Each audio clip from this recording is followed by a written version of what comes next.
Bonsoir à toutes et à tous. Alex a demandé s'il y avait des designers et des devs. Il y a des product managers ce soir aussi?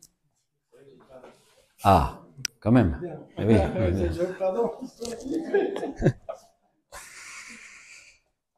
Alors moi je vais vous parler donc comme c'est écrit, créer une culture design dans une organisation product tech et plus spécialement comment faire en sorte que le design passe d'un rôle d'exécutant à un rôle central dans la conception produit. Donc je suis Head of Design pour Legal Start. Legal Start, c'est une Legal Tech qui est leader en France sur tout ce qui est création d'entreprises, démarches juridiques. On fait de l'accompagnement aux entrepreneurs. On a des services de comptabilité, on a des comptes pro pour les professionnels. Et je m'occupe d'une petite équipe design là-bas. Je suis arrivé il y a 2 ans maintenant chez Legal Start. À l'époque, j'étais senior product designer. Et quand je suis arrivé, il n'y avait pas vraiment de culture design. Le design était vraiment cantonné à un rôle d'exécutant. On devait faire de beaux écrans, concevoir de belles expériences d'utilisateurs. Et moi, j'avais envie de progresser, j'avais envie d'avoir un rôle à jouer dans la stratégie, dans la vision, vraiment dans la conception du produit. Et donc, j'ai tenté, je voulais prendre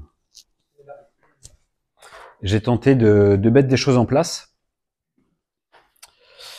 J'ai tenté de mettre des choses en place un petit peu, donc d'abord je me suis documenté à travers des bouquins, à travers des podcasts, et j'ai trouvé des choses assez, ce que j'appelle un peu la méthode bisounours.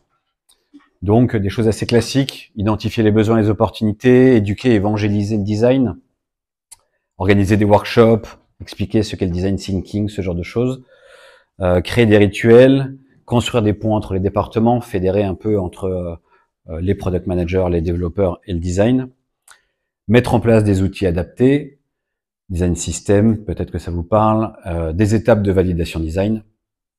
Donc j'ai essayé de mettre tout ça en place, et en fait, la réponse que j'ai eue, c'est on n'a pas le temps, ou c'est pas le rôle des designers. Je vois qu'il y en a qui sourient, peut-être que ça leur parle. Du coup, à partir de là, j'ai eu une prise de conscience et je me suis dit quand même, il va falloir être plus malin. Et pour arriver à mettre en place une culture design, il va falloir vraiment sortir de ce rôle de designer qui est seulement de concevoir une belle expérience utilisateur. Et pour ça, il fallait que je sorte de la case dans laquelle on m'a mis. C'était pas simple. Et du coup, sortir des sentiers battus, concrètement, ça veut dire continuer à faire de l'expérience utilisateur, mais pas forcément au produit, pas forcément sur le développement de fonctionnalités. Et dans ces cas-là, on va où? Eh ben, on va essayer d'aller sur un thème qui est inhérent en fait à la création, aux entreprises, à savoir faire de la croissance.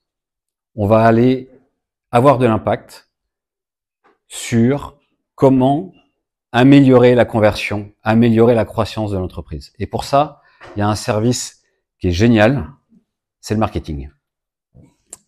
Le marketing, eux, ils conçoivent une expérience de vente du produit. Là où les designers, en général, restent cantonnés à une expérience produit. Et c'est vrai que aller les voir, ça a permis d'être force de proposition sur plein de choses. Vous avez, en général, une partie CMS, tout ce qui est site vitrine, et là, vous pouvez être force de proposition. Vous pouvez leur montrer que, par votre expérience, vous savez utiliser tel biais cognitif, ou alors améliorer l'architecture d'information. Typiquement, les services marketing, ils ont toujours besoin d'un designer pour faire des landing pages. Donc, si vous arrivez à aller voir le marketing et à être force de proposition sur des sujets d'acquisition, d'activation, de rétention, de revenus, de referral, là, vous allez marquer des points. Et vous allez avoir un impact direct sur la nature d'être propre d'une entreprise, à savoir avoir de la croissance. Pour la petite histoire, moi, quand j'ai commencé à travailler avec le marketing, une des premières actions que j'ai pu faire, on a réussi à augmenter le taux de conversion de quelques pourcents. C'est pas énorme, on a bougé de 3-4%. Mais ça a permis de montrer en fait que le design avait sa place et pouvait avoir un impact concret sur la croissance de l'entreprise. Donc ça, c'était le premier point. Le marketing, allez les voir, ils ont toujours besoin d'un designer. Et vous êtes des constructeurs d'expériences et vous pouvez les aider à construire des expériences de vente. Ça, c'était le premier point. Là, on ne nous attend pas aussi en tant que designer, c'est la data. Oui, il y en a qui acquiescent. Oui, oui. Oui, oui, la data. Ce qui est vachement bien avec la data, c'est que moi, je me suis très vite rendu compte, quand je suis arrivé chez Legal Start, j'étais dépendant des product managers, c'est pour ça que j'ai posé la question tout à l'heure, j'étais dépendant des product managers et des data analysts pour avoir de la data. On me pré-mâchait l'information. On me pré-mâchait l'information, on me donnait une analyse et on me donnait un point de vue.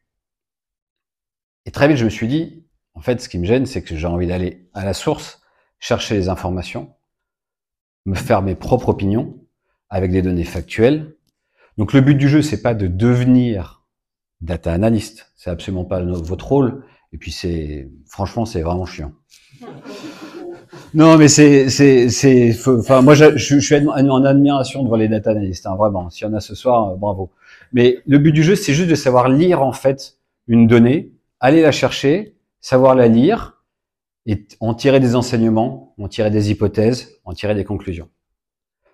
L'avantage avec ça, c'est que en fait, vous passez d'un statut où on vous donne l'information à un statut où vous avez la même information que les autres. Vous la mâchez avec votre CPO, vous la mâchez avec vos product managers.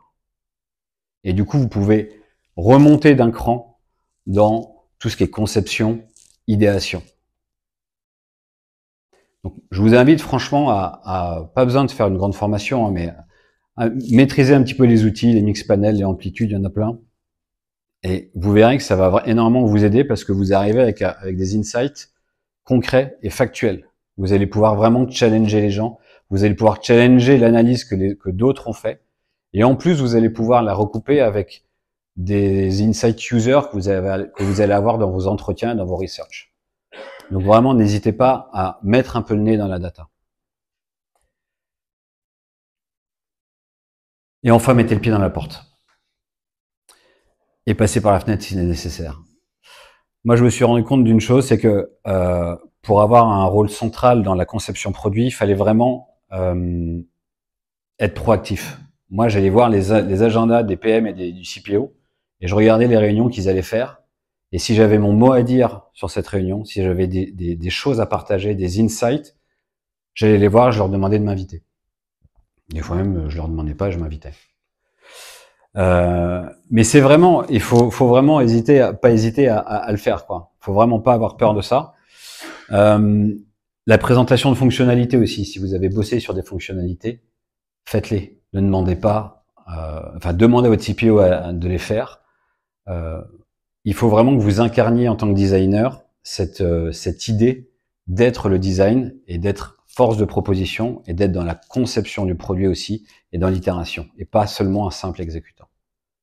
Quand vous faites une présentation, le but du jeu, c'est pas de dire moi j'ai fait les écrans, c'était joli, j'ai fait les flows et tout ça. C'est présenter tout un contexte, montrer une problématique et montrer le cheminement que vous avez fait pour trouver cette solution et arriver à cette solution. La roadmap, allez voir vos CPO ou vos managers, tous ceux qui définissent la roadmap, et demandez-leur de avoir la roadmap avant qu'ils la finalisent. En général, ils vont vous regarder et vont dire mais tu te prends pour qui? Pourquoi tu veux voir la roadmap? C'est moi qui la définis. C'est pas toi. C'est pas vous qui allez la définir. Mais par contre, vous avez l'avantage d'être un peu au cœur du poulailler, dans le sens où vous êtes au contact des utilisateurs. Donc vous connaissez aussi les besoins des utilisateurs. Donc vous pouvez aussi challenger le CPO ou vos managers sur cette roadmap. Et lui dire, ah bah là, je pense que ce serait bien de faire ça. Ça, on pourrait le faire aussi, et de telle manière. Et enfin, fédérer. Alors pour le coup, je vais reprendre la méthode bisounours, mais il faut que, je ne vous conseille que vivement de continuer à être ce pont entre les product managers, les développeurs, faire des workshops autant que possible. Là, il faut vraiment forcer un peu les choses et faire des ateliers autant que possible, inviter les gens, tanner les gens pour qu'ils viennent, inviter les développeurs même aux entretiens utilisateurs. Et vous allez voir que petit à petit, ça va créer un cercle autour de vous. Et les gens vont commencer à se dire, ah oui, le design est fédérateur, le design a des bons insights, le design est capable de lire de la data et de l'analyser. Le design est capable d'avoir un impact sur le business directement. Et vous allez petit à petit prendre de la place. Vous serez beaucoup plus écouté. Moi aujourd'hui, c'est ce qui m'a permis de passer de senior product designer à head of design. Et aujourd'hui, en tout cas chez Legal Start, le design a un rôle central. On est en amont des projets et on vient plus nous voir seulement quand on a juste besoin de quelques écrans ou de changer la couleur du bouton. Donc c'est vraiment, pour ça, on est vraiment très content et c'est quelque chose qu'on essaie de diffuser à tous les designers dans la boîte maintenant. Non, ça c'est avant. Et voilà. Et je vous remercie.